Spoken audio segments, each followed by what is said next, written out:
Hello, my name is Lizzie. Each week I'm bringing along a different origami fold to inspire you to take time out for yourself to play with paper and see what emerges for you. It's a really good way of just focusing your mind entirely on what you're doing and forgetting everything else, and that gives you a break. So I was first taught this actually by a patient to make beautiful traditional lilies, and was asked to pass on origami. So I took up the challenge. It wasn't something I naturally did, but I found it incredibly beneficial in so many ways, and particularly the joy it brings. But it adds an element of constantly feeling that you can discover new things and overcome those challenges, and with persistence and going gently and kindly, which is all about self-care, you will make beautiful things too. So this week, bringing along, it's kind of wintry now, so it's bringing along, I thought, something that looks a bit like a snowflake or a star. This is again from me playing around with paper myself. Others may well have found this. It's actually quite simple, but it does look really quite complex and rather beautiful. In this case, it's based on an octagon. I'll be showing you how to make that. I've tried with other shapes so far, they haven't been as good, so this has been the best. I know a snowflake has a symmetry of 6, but it didn't work very well from a hexagon. So this, I think, looks the best. It could be a star, it could be a snowflake. I hope you're really going to enjoy this. So grab yourself some paper, and also make sure that you've got some scissors at hand as well. We are going to be cutting as well. So I'm going to grab myself a piece of paper. I think white feels quite nice and appropriate. If you do get the chance to see snowflakes in person, go and have a good close look at them. They are incredibly beautiful, and you can see the lovely shape of them with your eye if you can catch them on a window, or depends whether we get snow this year. Let's hope. So I'm going to simply halve my piece of paper, so A4 or letter, folding in half, lining up those corners. Good strong fold. And good strong fold. You just already feel like better for it. I'm going to do a little tiny nick there, and again put your hand nice and close to the edge, and you can rip that off. So we're going to start with a square, and later on we're going to cut off some edges to make an octagon. So we're going to take a corner and line it up at the bottom, just making a square. That's it. And we're next going to remove the rectangle, so turning it over, lifting this up, squashing it down. Good strong fold, and again you should then be able to tear that off. Definitely put your hand on the solid surface, otherwise it can rip in other directions. So now you've got a square with a diagonal line. Next I want you to do the other diagonal line. This may well, it starts off the same as many folds that we do, and with time it gets more complicated.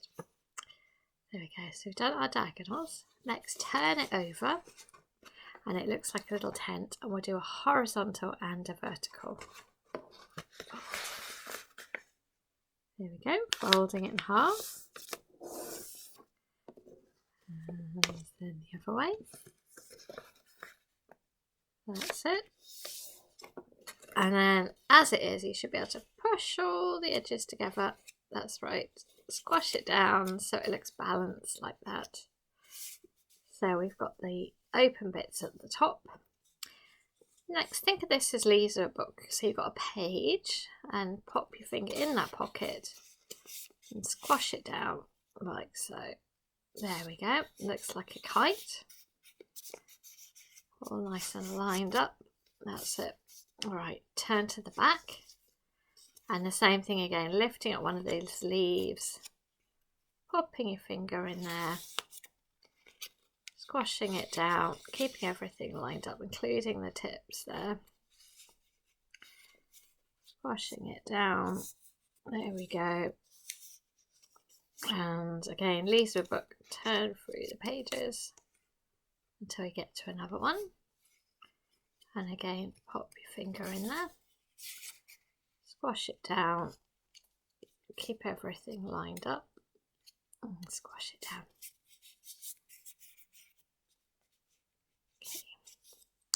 We've just got one more sticking out, so I'm going to turn the pages round. I guess at the back I'm also trying to balance it, otherwise it feels a bit weird. Again, I've got one sticking out, pop my finger in, squashing it down, keeping it all lined up. There we go. Squash down. Lovely. Okay, so we have now got something which looks like a little kite, and I'm going to turn the pages through so you've got the bits sticking up there. Now get your pair of scissors and we're going to remove these bits off the side. Once you've done that, it's actually become an octagon. I think it's really rather nice folding from an octagon. You'll see later on the shape. That's it, I've removed that. Could be a little Christmas tree too, couldn't it? Okay, so you've got something that's like this triangle. So what we're going to do is we're going to just make lines. So we're going to halve it and then halve it again. So we're basically making quarter lines, and those lines will be really helpful later on. So first of all, taking this and bringing it up, again lining it up, squashing it down. Maybe even the same line, do it back the other way.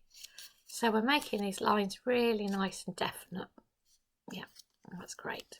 I might even do it third time up there, so you're not going to miss those lines. So that's halfway. Now we want to divide that one up again in half. It's quite thick, it's quite hard to do. You definitely wouldn't want to do this with a card. I don't think it'd work. Okay, I've done that line. I'm going to fold it back the other way just to, oh, maybe actually it's not very happy with me doing that, so I'm just going to make sure it's a good strong fold. That's it.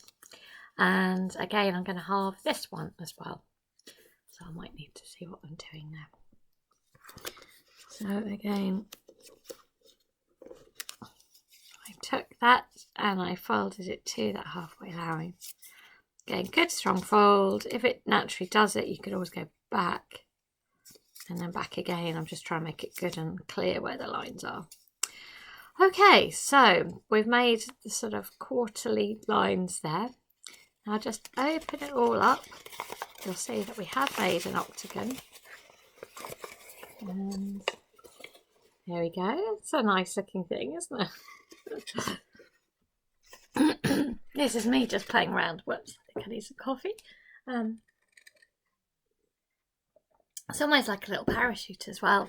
So actually the only principle that we're doing is just, we're going to go up and down, up and down. We're going to turn this into a 3D thing. So I'm going to, for example, just fold these back, the outside ones. Hopefully just really relaxing. Fold them back along the lines that we've made. Just takes time really, but that's what it's encouraging you to take. That's it. Oh, so many sides on an octagon, or 8 of them. That's it. So this one's sticking up. Now that one needs to go in. So it's kind of going up and down like a little mountain. Let me see. Pretty much playing as I go along. And just checking those outside ones are going that way. And next I want this one to go the other way. So I'm going to take the outside and bring it up. So that's gone in, and so that's come up like a mountain, and that needs to go in like a valley. So what I'm doing, as I said, this is me just playing around. So it's probably easier if we go onto the back where you've been bringing up those edges. Then you can press back. As I said, it's difficult to put into words sometimes, the origami, but I am pressing as I go along. This is a lot like the daisy as well, if you've ever done a daisy with me. A while back that I did that. It's the same kind of thing really.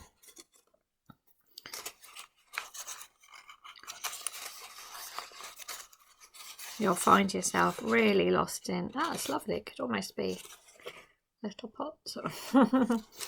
And again, the same thing, I'm going to take this line and bring it to that one. So now this is a mountain, that needs to be a valley. So I have been then folding that in. We're just trying to make a zigzag of each of these lines. You'll only discover by doing it yourself. But that's the enjoyable bit. Oh, actually, maybe I'll come back to the other side. So it's whatever feels like it's working for you. And again, matching up that line with the line underneath. I would suggest just feeling in a very playful state of mind, and you will start to get there. So I guess I'm slowly trying to sort of close it up, and for the centre here I'm beginning to push down. And turning the other side, you can see how it's looking. And you may be able to start sort of gently squashing these in. It will all fold up. And so each edge has gone up and down, up and down. It's like a zigzag, and that's what's producing this lovely shape. So you may get to a point where you can sort of close it all.